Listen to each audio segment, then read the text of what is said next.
Hey everybody, Jamie Kelly here, and you are watching the Otherworldly Fundraising channel. This is one of the videos from the 2024 online fan convention. We had a lot of fun talking to a wide range of people, actors, writers, cosplayers, you name it, about all kinds of topics. We had a great time, and we know that you're going to get a big kick out of it. The 2024 Otherworldly Fundraising season has been for MomBomb, which is a great organization helping mothers and some fathers who are in distress. It's a great charity, and we were more than happy to help them out. So if you would like to give, check out the information down below. And thank you all so very much. And now, on with the show. Hello there. Oh, hello. Good. Welcome to our show, Mr. Rodriguez. Hey, thanks for having me on here. My apologies. I definitely got the time zone incorrect. Oh, no good. I'm in Central. Are you in a different one? I'm in the West Coast. I'm okay. Yeah. So yeah, they're East Coast. You and I are both different. We're different. We're different. That's a good thing though. We're in the other places. Yeah, I love your hat, by the way. Very stylish. It's I love these hats. My hair is also a mess, but I love that I said a mess and it looks like perfect. Yeah, you were like. What's funny is like I'm that guy who when I'd wake up from like a really lovely slumber on a weekend and wake up and go into the bathroom and blow dry my hair for some reason, just because I want it to be before I go into the kitchen and have my or in this case, so I can wear my cute hat. So I appreciate it. I love hats like this. I do too. That's great. Well, thank you for being an Otherworldly fundraiser for MomBomb. Great cause. So we love having you here. I'm super stoked. I'm glad to be here. I was like immediately like, yeah, let's do it. I'd love to be of service, and I love Q&As, and I have a lot to share as an actor, as a teaching artist, and as a creative, and someone who supports and advocates for mental health. So let's go. That's an amazing resume right there. I love that. Oh, thank you. Well, you are an author and a teacher, so know that I'm already a fan of yours. Oh, I appreciate that. Yeah, we can talk about whatever you want, but I do have some questions if you're cool with that to start. Of course. Oh my God. I love questions. All right. So we'll start with the basic one. Okay. So when did you get the acting bug? Magic. Because magic is also a part of my life too. That's great. When I get to acting bug, well, I guess I was the kid. Well, when I was a baby, I would rock myself to sleep, but that's not technically acting, but that is like racking, supporting. It supports. But acting specifically, I remember as a child, I would kind of memorize commercials. And I've seen this in other kids too, because I teach kids, and I also have worked with a lot of kids on set. In fact, I filmed one of 3 sequels to the Hallmark Christmas movie I did, and the girl who played my foster daughter last year, they brought her back, and she was doing this thing that I remember doing, and it's this: I would mimic people's faces and their emotions, and I would do that on TV. So I'd watch something on the screen, and then I'd duplicate it,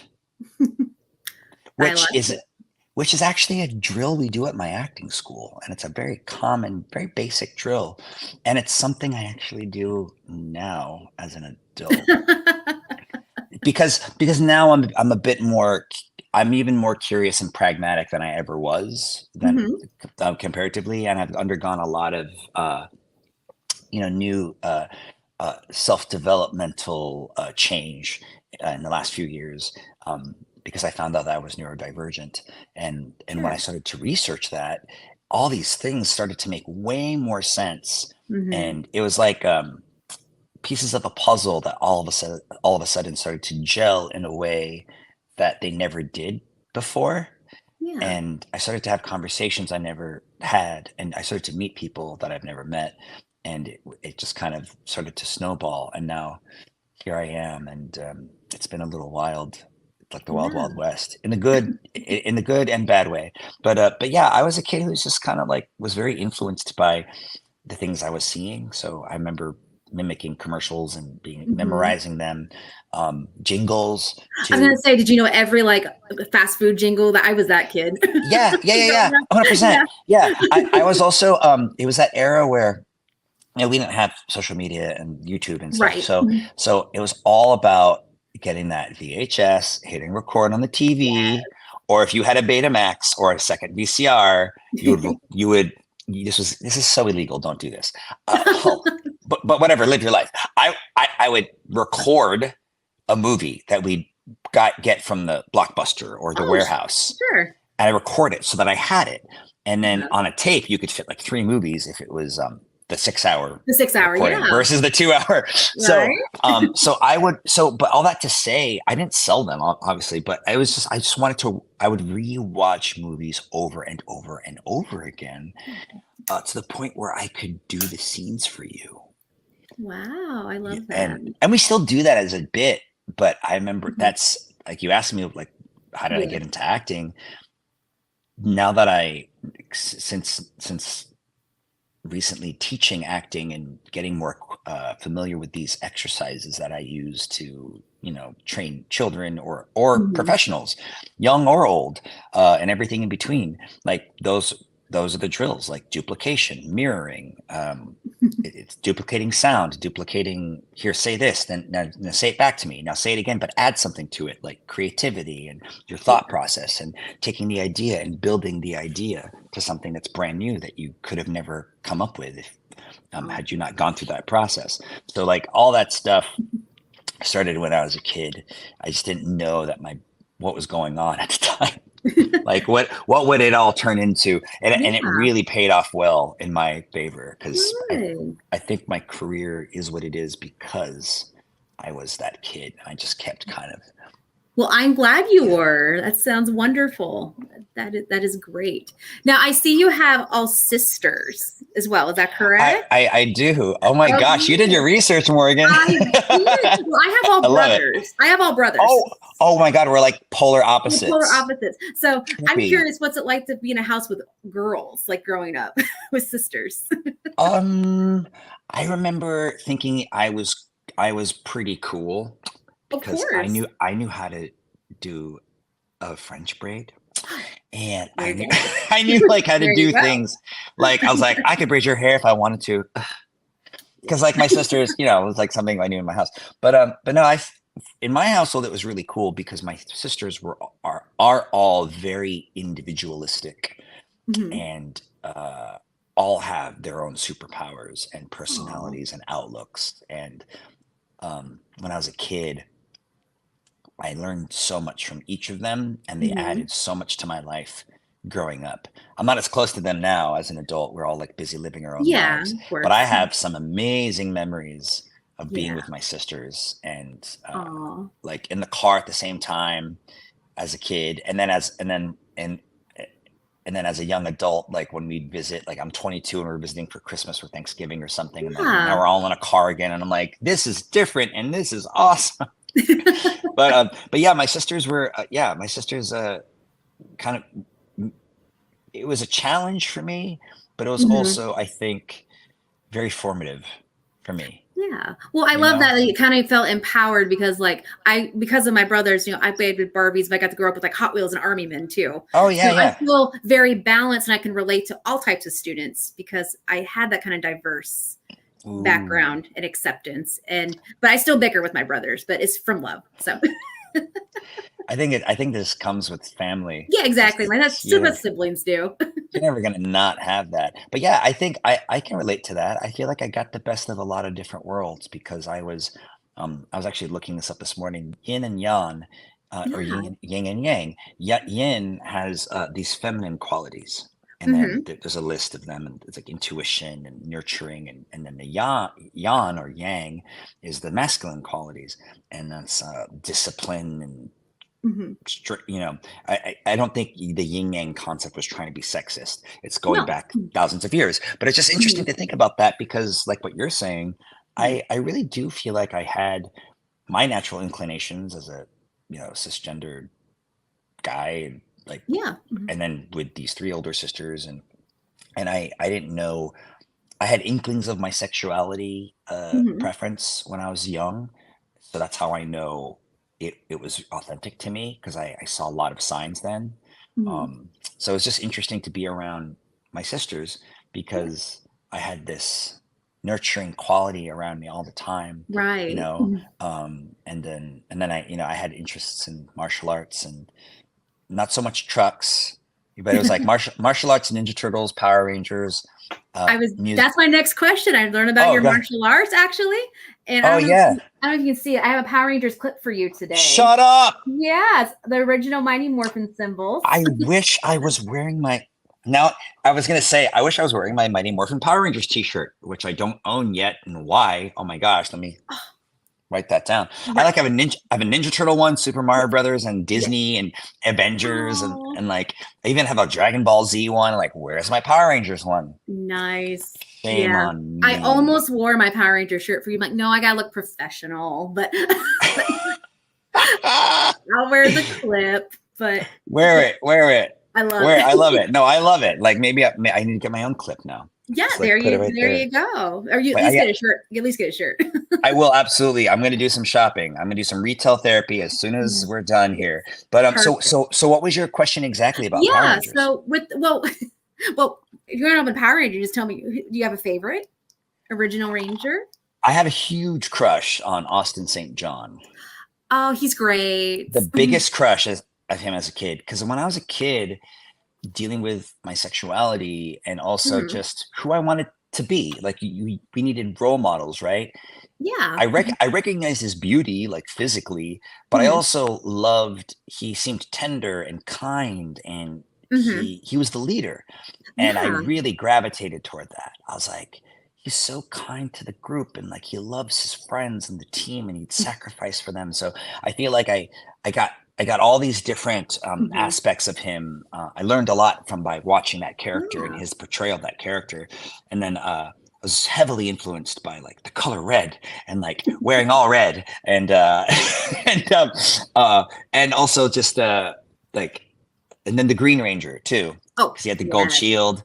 And then later on, the gold shield was worn, I think, by Jason the Red Ranger. Yeah, he did for a little while. He did for a little while, and then the Green Ranger became the White Ranger, and so I was such a huge fan of the series, and it's funny because I grew up, and then fast forward to like my very first stunt action class at XMA in North Hollywood before they moved locations. They're now called 87.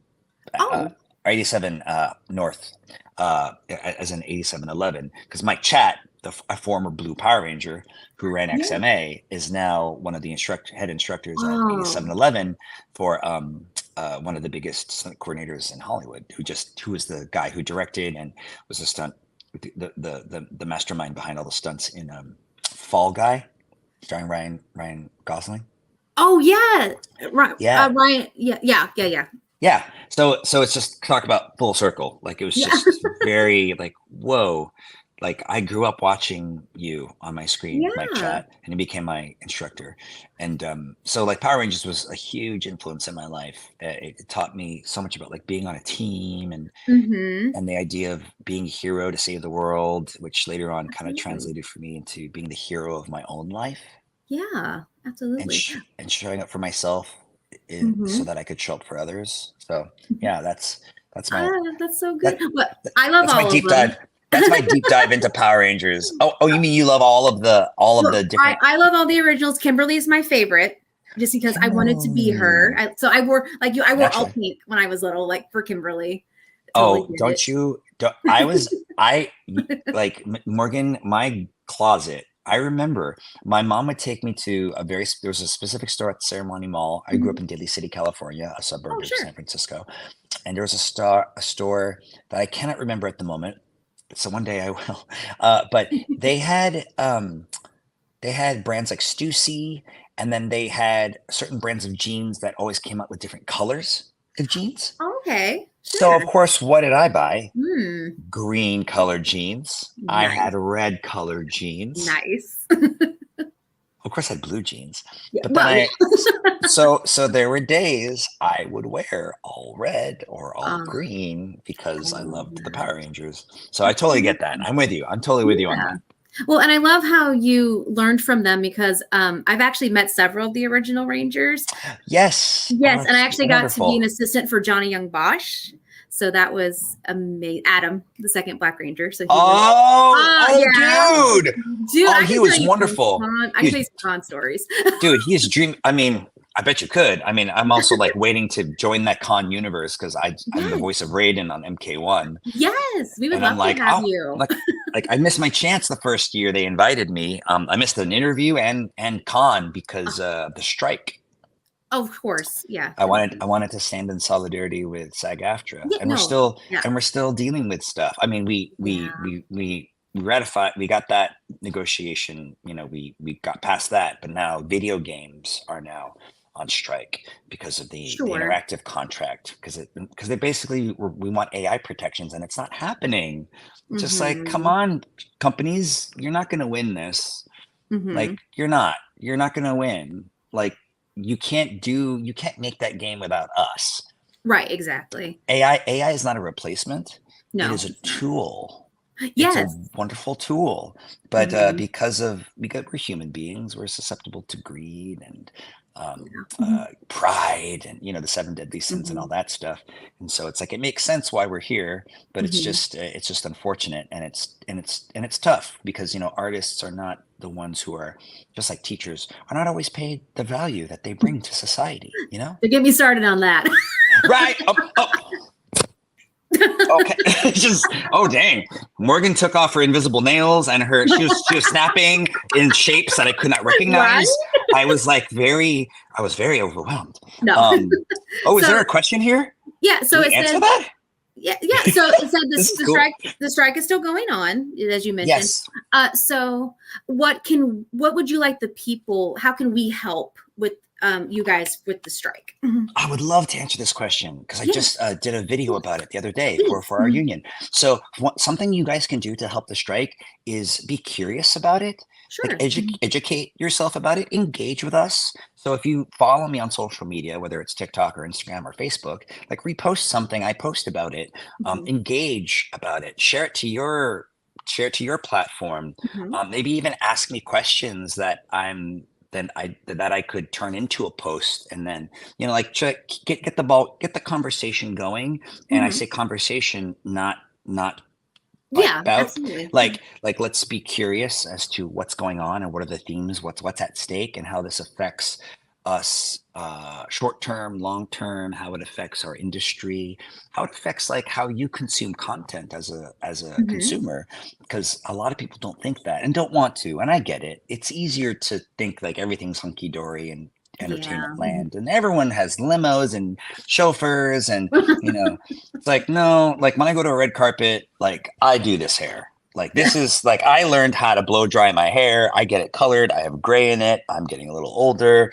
You know, I go to the gym. I make mistakes. I can also eat 2 bags of chips before bedtime, which is not something I suggest, but I'm a human being like everyone else, you know, like we're human beings, and we make mistakes, and the business is not necessarily designed for us to thrive, you know. So we as artists have to partner with managers and agents and publicists to make sure things go smoothly. So when it comes to like things like a strike, you know, if you can just support the actors that you love, like maybe if you have a favorite video game right now, post about that game. Say, I love this video game, and this video game actually has motion capture in it, which is one of the things that's threatened right now with the strike. Sure. So I want to support them, and I support these actors, like tag those actors, tag SAG-AFTRA. You know, it's like, hey, I love Mortal Kombat. I saw Vinny Rodriguez III on the Otherworldly Fundraising, and I wanted to support the SAG-AFTRA strike. So I'm tagging Mortal Kombat. I'm tagging Vincent Rodriguez III. I'm tagging SAG-AFTRA, and I'm saying, let's fight for AI protections for these actors so that they can get back to work. Yeah, and we can make more games, you know. And the God of Thunder needs to be represented. Say again? I said the God of Thunder needs to be represented.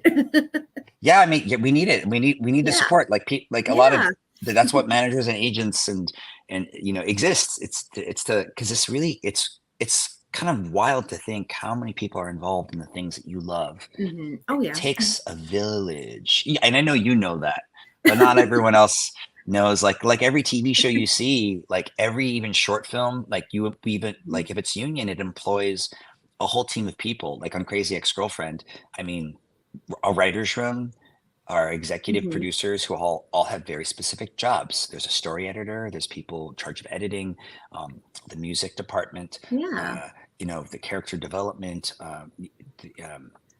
our line producer who handles the money, how we pay for all these things. There's always someone on top leading the fold. Yeah. And it really is a collaborative group effort. And Crazy Ex-Girlfriend is one of the biggest projects I've ever been a part of. And I can say with 100% confidence that I am so proud of what we all made during that 4 years we worked together, because it was pretty miraculous. And we had an amazing set, amazing crew, mostly female, leadership, mostly female. We innovated, and we got actually a lot of compliments on set. Guest stars and from guest crew members, like makeup, hair, people who'd come in like to be a sub or just temporarily. We got compliments like, this is unlike a typical Hollywood TV set. Like this is like the Disneyland of musical TV comedy sets. And because we were just improvising and having fun, and we got our work done. Course. Yeah, of course. But the material, it needs to be executed. And so thankfully we had a group of people who loved improv, loved to laugh, and who loved music, loved to dance, loved to sing. And not everyone was trained in those things. And so we had great leadership to help support us and get the best art out of us. And it was just one of the best times of my life. Oh, well, that's great. You keep bringing up the next question, so you are so with it. Oh, Kristen Marie. Hey, Kristen. Yeah. She said, did you have a favorite song? Favorite song, yeah. Everyone asks me that, and I feel bad because my answer is not probably the best. I don't have one. Because it's like having kids. I hear like you're not supposed to pick. You're not supposed to have a favorite. You have a favorite. So, but with this, I actually don't have a favorite, and that's because I love the show. I love the songs. I love the genres that we performed from, and there's handfuls of them that continue to kind of float into my headspace as little moments of joy. So I remember for a while I was so into Dream Ghost. We're your dream ghost, dream ghost. Da, da, da, da, da, da. Love it. What you missed while you were popular? Let's Generalize About Men, Friendtopia. They weren't always my songs. Settle for Me. Which is just so, because it's the cleverness of it. There was some of them I can't say because they're too tricky. Sure. But yeah, and I love my songs so much, especially because like some of them were written for me. Like Rachel Bloom wrote a Gene Kelly number for me called "I've Got My Head in the Clouds," and that was after we did. I saw several YouTube of you, and that was a really good one. I like Thought Bubble. That one really resounded. Yeah, that's the headphones. I'm like, yes, is the John Johnson song that I didn't know who John Johnson was. I felt embarrassed because I was thinking Jason Mraz, or Michael or John Mayer, and then Adam Schlesinger, may he rest in peace. Love you, Adam. He was like, listen to some John Johnson. That's who we were listening to when we wrote the song for you. And I'm like, okay, cool.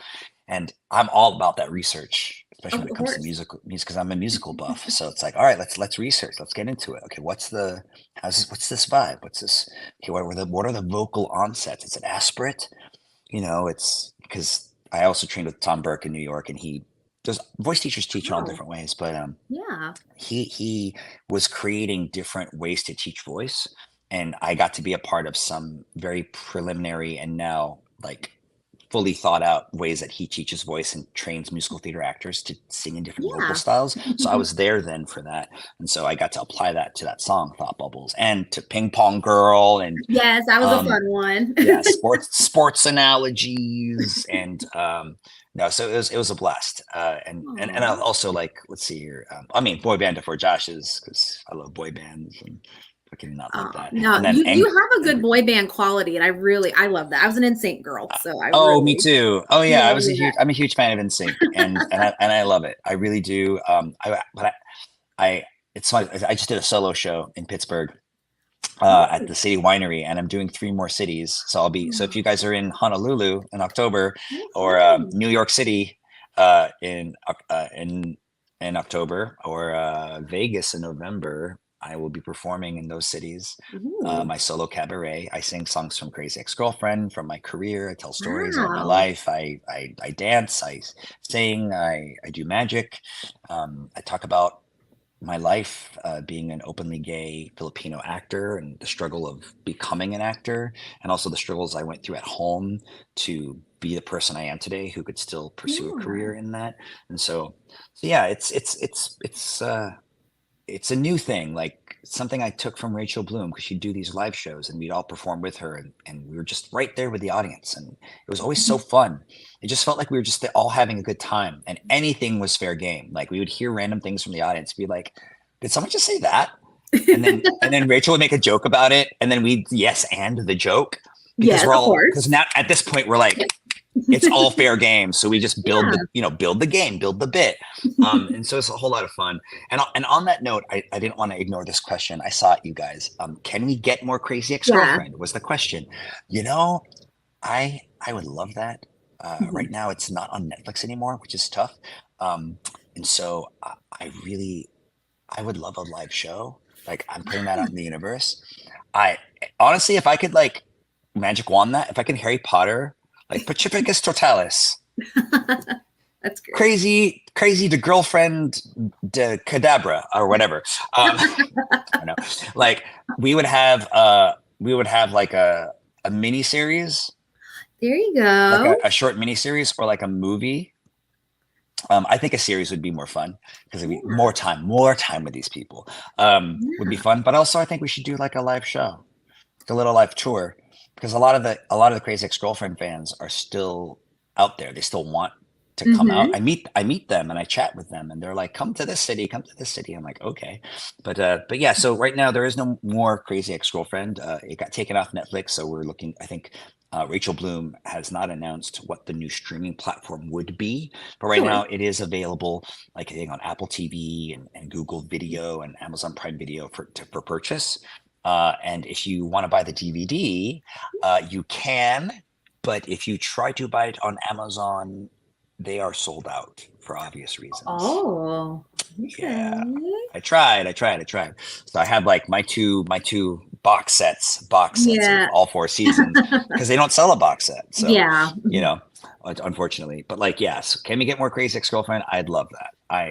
And sign me up. Write the letters, guys. Write the letters. Write all the letters. Also, there was a question about MK1 that I didn't see, but there it is. Yes. Steven Fisher. I'm a huge MK fan, and Mortal Kombat started out in 1992 with real actors playing the characters. That's right. Carlos Pancina, was the original Raiden. Yes. Motion capture is so very important. 100% right. I agree with you. And as someone who grew up watching those kinds of actors, action actors like Carlos, I'll fold in Mike Chatterandabutt, or he goes by Mike Chat, a former Blue Power Ranger, Lightning Speed, and he was also in some very much older martial arts shows that were popular around that time that Power Rangers was out. That actually it was a show, I try to remember the name of it. It was a martial arts show. You guys are like yelling it at me through the screen, I can tell. but it was basically a show that hired action actors and had them kind of play themselves in a universe, in a narrative where they have their archetypes and like their own martial arts, like brands and icons, and they compete in a ring. And they all have various different strengths. So one like had a stick with hair, with their bow at the end of it, like their long, like their braided hair at the end of it. And that was like a whip. And then some would like were fists or arms. Like it was trippy. It was like real life Mortal Kombat essentially. And so yeah, during that time, when Mortal Kombat was coming out, I'm fully aware that they used real life actors to do those moves. What's wild is now things are at a whole nother level. So I'm friends with people who were like 2 stunt doubles for X-23 for the Logan movie, like Logan's daughter. 2 of those people were my instructors, like Tekla Hudirova Risa Kilar, Miss Kilar. Wow. Like those were the two stunt doubles because they were very short, but they can do like flips in the air and they can like kill, and like they're specialists in nunchucks and bow staff, and so those performers, I've met more of them, and seeing their motion capture work these days, it's kind of insane what they're able to do, because things have really grown. Well, things have just grown. Like one of my buddies, Chris Cortez, he was just here a few weeks ago at a party of mine. I love that guy. Imagine a more jacked, tanned, ridiculously handsome version of me. That's Chris. Like, I look at Chris and go, who made you? How does this happen? And then he's a former Cirque performer, so his body is insane. And he was in the last Avatar movie, and he posted this clip of him doing a trick. It was like a tumbling pass with a staff in his hand, and he shared that what he did was something that had never been done. He invented it, and he posted it, and I went, right. I was like, how, why, how? You could, because you can injure yourself doing those things, but he somehow made it up, and like for the movie, and it didn't exactly get a close up, or you didn't know it was necessarily him, because there's so many things happening in a movie, but just to see that level of creativity, that discipline, absolutely, just like it's like Carlos, like that example, like stunt performers, action actors. Like, this is an art form, man. And so like, it's, thanks for mentioning that, because we got to protect the artists who make the things that you guys love. Of course. Well, we know you do a lot of onstage acting and singing, but I also hear you do voice acting. I am a voiceover actor. So you guys know about Raiden and MK1. Yes. That was the kind of the big one that happened during the pandemic. I had to not talk about that for a few years. That was weird. Oh, I bet. I was like, I can't tell anyone. Like, how many these sessions am I going to have before I can announce it? But yeah, I've been doing voiceover acting. I don't know. I started in the middle of Crazy Ex-Girlfriend, and just for context, I think I submitted a few hundred voiceover auditions before I ever booked one. Yeah. Before I ever booked one, and the first two I booked were overdubs for Chinese animated feature films that made it to Blu-ray, and that was when I was able to hear myself and see myself. I had to pick the English subtitle. I'm like, hey, that's me. And those were my first two jobs, Naza and Whitesnake. And so Whitesnake was the first. I auditioned for 6 roles, and guess what role I booked? The villain. Oh, more fun. Yeah, they showed you photos of these dudes, and like he was tall. He looked like, it was very classic, like he looked like an emperor, and it was like old school, like feudal Japan, like that kind of era. Oh, nice. And just like, and he had like a silk thick thing around his face. You couldn't quite see his mouth, but he was covering a scar on his face. And I remember it said something in the breakdown that he was called Little General, and they said that his real form was a snake. And I remember thinking to myself, okay, so he's snake-like, so he's sinister, so he's down here, and he's conniving, he's measured, and it's funny because I booked the part, and then when I got there, they're like, we liked what you did in your audition. We want to make him more aristocratic now. So we kept the snake aspect of him, but we made him more posh, which made him feel more dangerous. And so that was my very first job, but I remember milking it. Because it was my very first voiceover audition job that I booked. And that turned into more jobs. I was the voice of Arlo's dad in Arlo the Alligator Boy on Netflix, which is an animated feature musical, which turned into an animated series called I Heart Arlo, which had an amazing voiceover cast. JV, Jonathan Van Ness from Queer Eye. What? Jennifer Coolidge. Love her. Yeah, it was nuts. The cast of it was pretty insane. I was very honored to be a part of it, and they wrote songs for my character, and that was really cool too. Oh, well, that's great. Yeah, I saw you were in Molly McGee as well. Yes. Season two of Ghost and Molly McGee. I played J. Jeff, the boyfriend of G. Jeff, who you didn't know was a gay ghost. I love that. So I got to work with Greg Baldwin, who also has a voice in that. Oh, nice. Yeah, Uncle Iroh from Avatar. So that was, oh my gosh. Yeah, he's a voice actor as well. So you guys are in a show together. Yeah, it's wild in voiceover world how many people you get to work with. Yeah. But I worked like for Mortal Kombat. I've worked with John Cena and worked with J.K. Simmons, and because there's a crossover of Mortal Kombat and all these different cartoon series like characters. Marvel and DC, right? Well, it wasn't DC. No. It wasn't Marvel DC. It was oh yeah, I guess it was like DC because technically those comics were comics, you're right. You're right. Oh my gosh, you're right. Yeah, so it was wild to it was wild. I was like, wait a minute, how is this possible? Like what legality did we So that kind of answers my question that you don't perform in the studio with a whole bunch of other actors. It's mostly just you. When you're doing voiceover.